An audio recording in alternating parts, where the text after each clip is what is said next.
For years, car dealers and banks worked together. Consumer groups argued to rip people off. They'd sell finance deals for cars, but decide on the interest rates between them, the dealer getting a commission and the consumer paying for it without knowing or hiding it in the small print.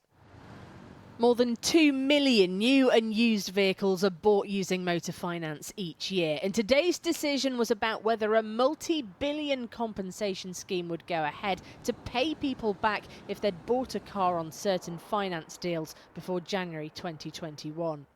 But the Supreme Court decided largely in favour of the dealers instead.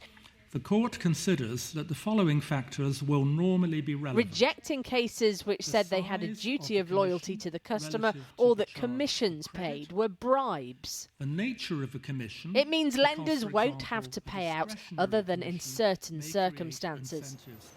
Back in October, so-called secret commissions had been ruled unlawful at the Court of Appeal, but the Supreme Court found flaws in the decision.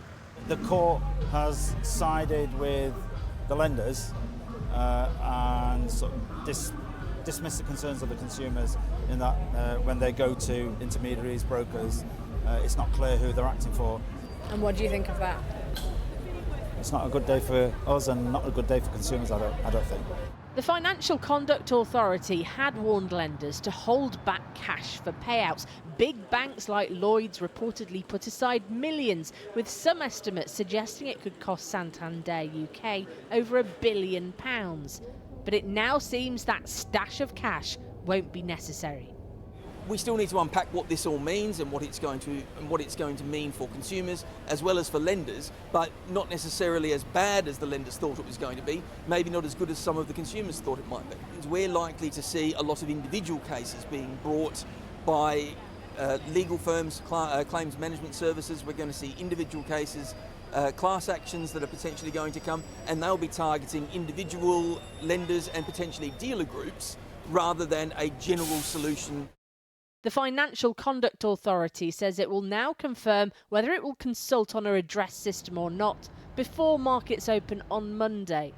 There's a long history of mis-selling in the UK. PPI, or payment protection insurance, is probably the best known, but there were concerns that today's case would have long-term consequences for future car buyers because loan providers would be forced to offer more expensive loans.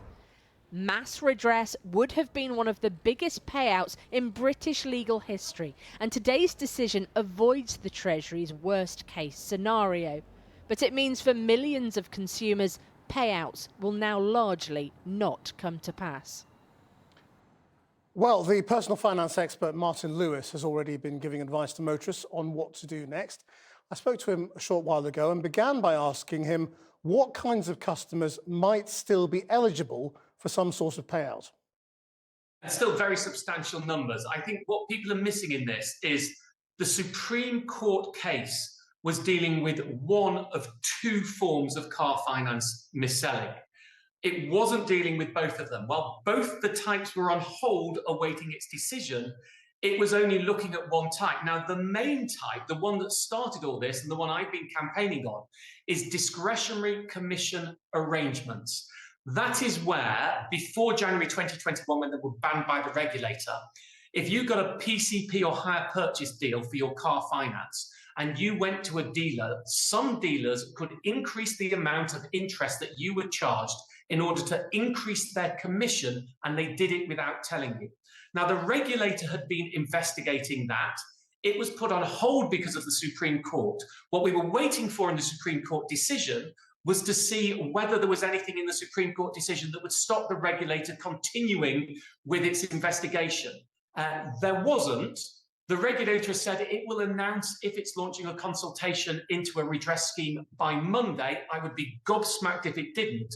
And it is in fact talked about in prior consultations on this, launching an automatic redress scheme where people don't actually have to claim. So my big strong advice to anyone is don't do anything now. Don't sign up to a claims firm, or you could, there's a chance you might get an automatic payout, but you'd have to give it a cut to the claims firm who's doing nothing. So the discretionary commission arrangements, and to put that into scale, I've done 3 million template pro forma complaints via my website alone on that, is unaffected, we think, by this. We think don't know, nothing's firm, that the regulator will continue with that, and that will mean millions of people eligible for payback where they were treated unfairly because of excess interest. So is your advice is still do nothing?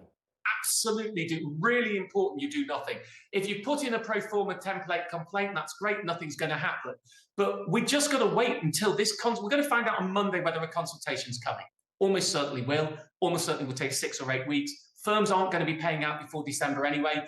I mean, you could go to a claims firm and go to court, but if there's going to be a potential automatic redress system, why would you do that? And I think patience and sitting on your hands for the next 6 weeks or so till the middle of September when we know more is the right thing for most people to do, unless you want to be really aggressive with this and you really know what you're doing. Otherwise, sit in your hands and don't sign up to a claims firm, because then you give it a right to % of your compensation, even if it doesn't do anything. The banks and the government were very nervous about this ruling because it could have put a big hole in the Treasury coffers as well, had the banks had to pay out on the original scale you had feared. I mean, do you suspect an establishment cover-up, a sort of a stitch-up? Well, it's bigger than you were saying, because this is the point. It was £45 billion on car finance. But there was a read across of those first two things that the Supreme Court upheld that could have applied to other forms of finance too. Is it an establishment stitch-up? Well, I'm not going to cast aspersion on Supreme Court judges. I think people who make a mistake doing that, I think they judged it based on the law.